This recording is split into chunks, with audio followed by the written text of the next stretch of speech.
बिस्मिल्लाहिर्रहमानिर्रहीम। मोमो किस्त नंबर 1 के साथ आपकी खिदमत में हाजिर हैं। मोमो का पूरा नाम मेहरुन्निसा था, मगर मैंने तमाम उम्र इसे मेहरुन्निसा कहकर नहीं पुकारा। मैं इसे मोमो कहता था, सिर्फ मोमो। फिर भी मैंने अपनी कहानी का नाम मेहरुन्निसा रख दिया, क्योंकि ये मेरी दास्तान नहीं है, ये तो मोमो की कहानी है और मेहरुन्निसा की भी। मेहरुन्निसा यानी औरत की मोहब्बत की, यह औरत की मोहब्बत की कहानी है। मगर ऐसे आपको मेरी बात समझ में नहीं आएगी। मेरी बात समझने के लिए आपको मोमो की कहानी सुनना पड़ेगी। मेरी और मोमो की ज़िंदगी ऐसी ही थी जैसे शम्मा और परवाने की होती है। आपने कभी शम्मा के गिर्द परवाने को एक दायरे में घूमते देखा है? बहुत चाहने के बावजूद भी परवाना इस मदार से नहीं निकल पाता, रास्ता नहीं बदल पाता, और जब शम्मा बुझ जाती है तो निढाल सा होकर गिर जाता है। जिया शम्मा का होता है या परवाने का, मैं फैसला नहीं कर पा रहा। मुझे तो ये इल्म भी नहीं कि परवाना हम दोनों में से कौन था। शायद मैं था, या फिर शायद मोमो थी। मोमो को मैं इस वक्त से जानता हूँ जब वो मेहरुन्निसा हुआ करती थी। इसके बाद वो मोमो बन गई थी, और फिर मैंने इसे मेहरुन्निसा कभी पुकारा ही नहीं, बल्कि मैंने तो इसे कभी भी नहीं पुकारा। इसलिए इसको मेहरुन्निसा कहते हुए अजीब सा लग रहा है। ये तर्ज तखातुब बहुत अजनबी सा है, बल्कि अब तो मोमो भी इतनी ही अजनबी है जितना ये नाम। मोमो के कान में अजान मैंने दी थी। इसको पहला बोसा भी मैंने दिया था। इसको नर्स के खुरदरे हाथों के शिकंजे से अपने बाजू में सबसे पहले मैंने ही उठाया था। मेरी जगह इस वक्त हैदर को होना चाहिए था, क्योंकि मोमो इसकी बेटी थी। मगर हैदर के बहुत से मसाइल थे। वो हफ्ता पहले एक इकोनॉमिक फॉर्म में शिरकत करने के लिए कनाडा गया था। इसे मोमो की पैदाइश से पिछले रोज़ ही आ जाना था, मगर बर्फबारी के बाइस फ्लाइट्स मुलतवी हो गईं और वो वहीं फंस गया। अपनी जगह वो बहुत तड़पा था, क्योंकि मोमो इसकी और सोनिया की पहली औलाद थी। हैदर के कज़न और बेहतरीन दोस्तों ने की हैसियत से आंटी ने मुझे फ़ोन करके बुलवा लिया था। हसन, मुझे इस वक्त हैदर की ज़रूरत है और वो नहीं है, मगर तुम भी मेरे लिए हैदर की तरह हो। वो परेशान थी, इसलिए अपना पहला जॉब इंटरव्यू भुलाकर मैं दौड़ा चला आया और फिर तमाम इंतज़ामात अपने हाथ में ले लिए। जब नर्स ने हैदर की नौमौलूद कंबल में लिपटी बेटी मेरे हवाले की, तो एक मुसर्रत बख्श एहसास ने मुझे अपनी लपेट में ले लिया। मैंने झुककर बच्ची को प्यार किया और फिर अस्पताल के सफ़ेद और ग्रे मार्बल से बने कॉरिडोर के दूसरे सिरे पर खड़ी आंटी के पास इसे ले आया। आंटी, ये हैदर की बेटी है। इस सोई हुई बच्ची को मैंने आंटी की गोद में डाल दिया।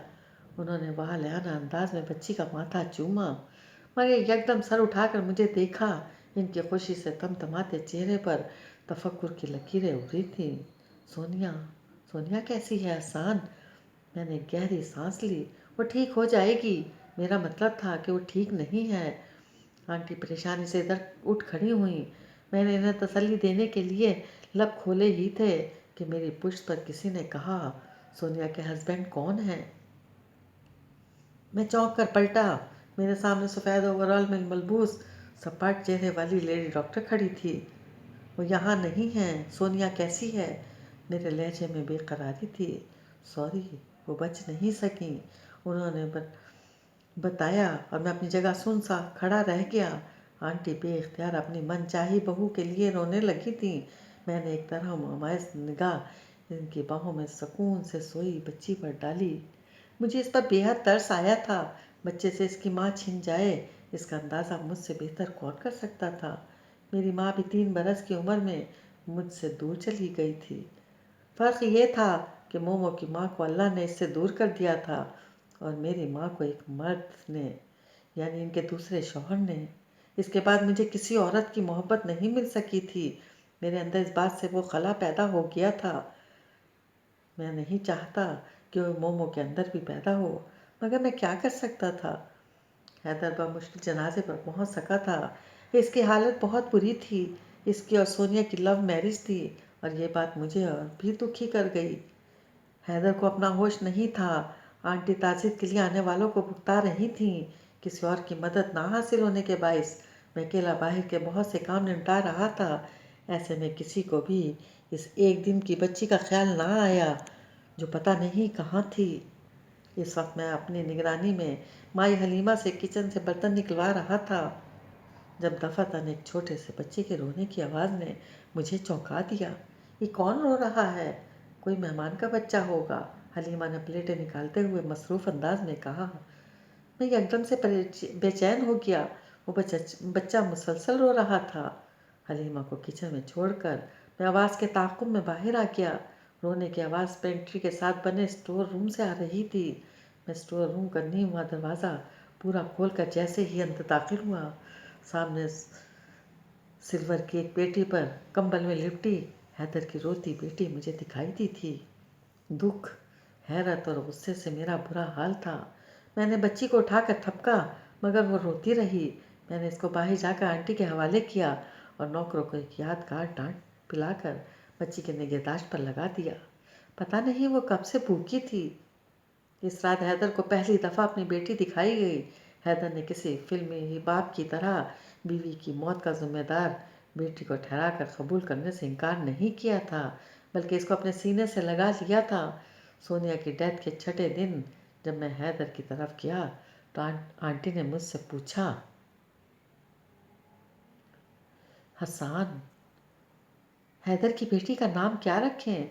इनके सामने कुर्सी पर बैठे बगैर सोचे समझे मेरे लबों से मेहरुन्निसा निकला था। मेहरुन्निसा, शायद आंटी को नाम बैकवर्ड लगा था।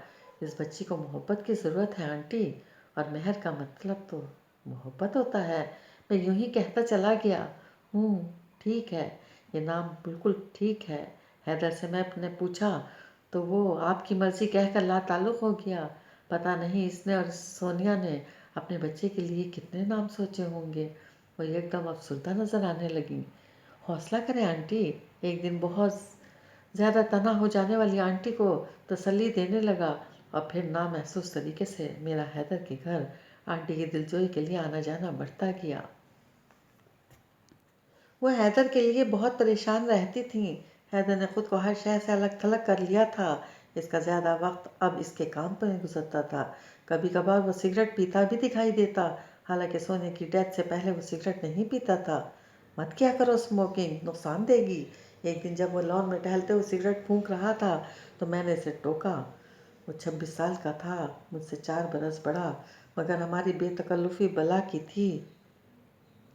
कभी मैं तुम्हें मना करता था और अब तुम मुझे। इसने सर झटका। क्या फ़र्क पड़ता है? फ़र्क पड़ता है हैदर, तुम आंटी और मेहर को वक्त नहीं दे रहे हो। इन दोनों को तुम्हारी ज़रूरत है। अगर तुम यूं ही सिगरेटों की तरह खुद को फूंकते रहोगे तो नॉर्मल लाइफ की तरफ जाने आना तुम्हारे लिए मुश्किल हो जाएगा। मेरे समझाने पर इसने इस बात में सर हिला दिया, मगर मुझे इल्म था वो मेरी बात नहीं मानेगा। मोमो और हैदर मेरी ज़िंदगी की कहानी के वो किरदार हैं जिन्हें कभी मेरी बात नहीं मानना थी। मेरी ज़िंदगी में एक और किरदार मेरे अब्बू थे, जिनका 2 बरस पहले इंतकाल हुआ था।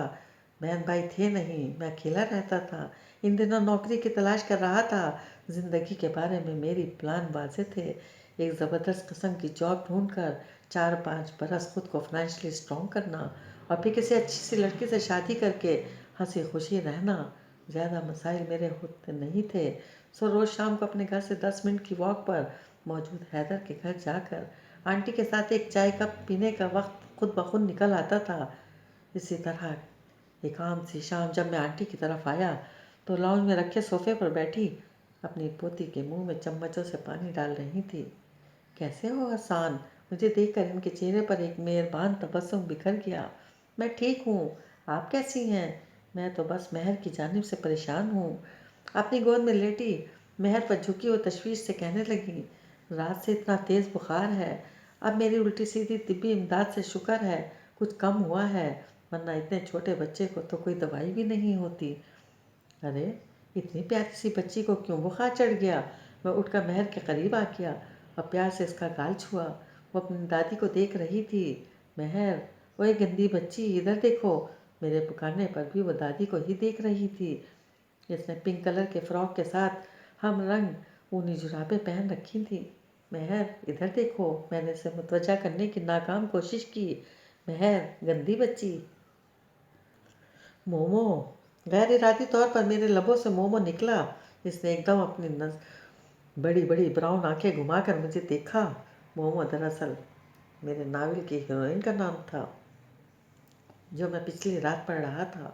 مہر کو دیکھتے ہوئے بے اختیار ہی میرے لبوں سے نکلا اور اس دن سے اس کا نک نیم بن گیا۔ پھر ہم نے کبھی اسے مہر نہیں پکارا۔ وہ بہت پیاری بچی تھی۔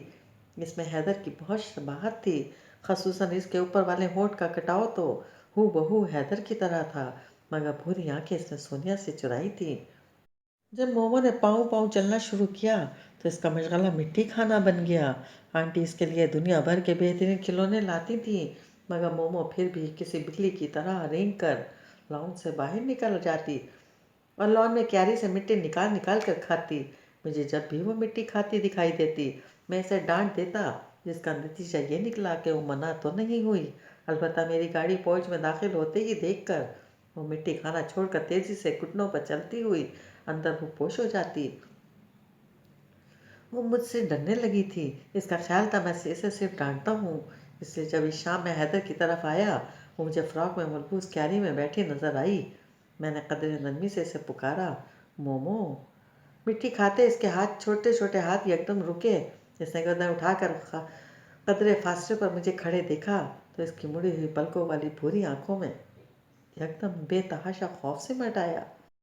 مٹی چھوڑ کر اس نے بے اختیار اندر کی طرف بھاگی۔ میں بے اختیار ہنس پڑا اور اس کے پیچھے پیچھے چلنے لگا۔ آنٹی اندر ہی بیٹھی تھی۔ میں نے اس کو جا لیا۔ آنٹی یہ مٹی کھا رہی تھی۔ ارے حسان، آؤ بیٹا۔ انہوں نے ایک نظر کارپیٹ پر بیٹھی مومو پر ڈالی، جو اب ان کے صوفے کا بازو پکڑ کر کھڑی ہونے کی کوشش میں بار بار نیچے گر جاتی تھی۔ بس اب میں کہاں بھاگ سکتی ہوں؟ اس کے پیچھے ذرا ادھر ادھر ہوئی تو باہر نکل جاتی ہے۔ اس کا منہ دھلا کر لانے کے بعد آنٹی کہہ رہی تھی۔ میں ہنس دیا، پھر حیدر کے متعلق استفسار کیا۔ حیدر کے پاس گھر کے لیے کوئی وقت نہیں ہے، اس کا تمام وقت اپنے آفس کے لیے ہے۔ گھر آتا ہے تو کمرے میں بیٹھ کر آفیشل ورک کرتا رہتا ہے۔ اس نے تو ان تمام مہینوں میں مومو کی شکل بھی ٹھیک سے نہیں دیکھی۔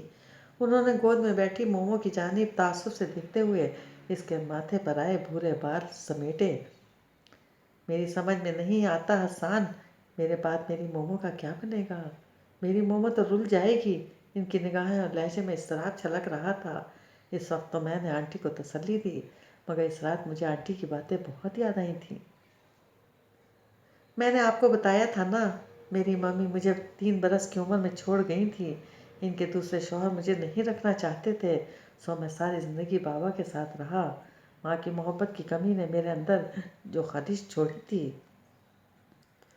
وہ وقت گزرنے کے ساتھ ساتھ خلا بن گئی تھی، اور اسی خلا اور خلش اور ذات کے ان ہی اندھیروں پر پڑ ہی تو میں کہانی آپ کو سنا رہا ہوں۔ یہی بات تو میں آپ کو سمجھانا چاہتا ہوں، مگر آپ کو ایسے سمجھ نہیں آئے گی، آپ جب تک میری کہانی پوری نہیں سنیں گے۔ اپنی ماں کی جدائی کے بعد میری تھیوری یہ تھی کہ اس دنیا کی ہر عورت بے وفا ہوتی ہے۔ عورتیں ہمیشہ آخر میں چھوڑ جاتی ہیں، بے وفائی کر کے تنہا کر جاتی ہیں۔ آپ کو میری بات بری لگے گی، مگر آپ کو میری بات سمجھنے کے لیے میری پوری کہانی سننا پڑے گی۔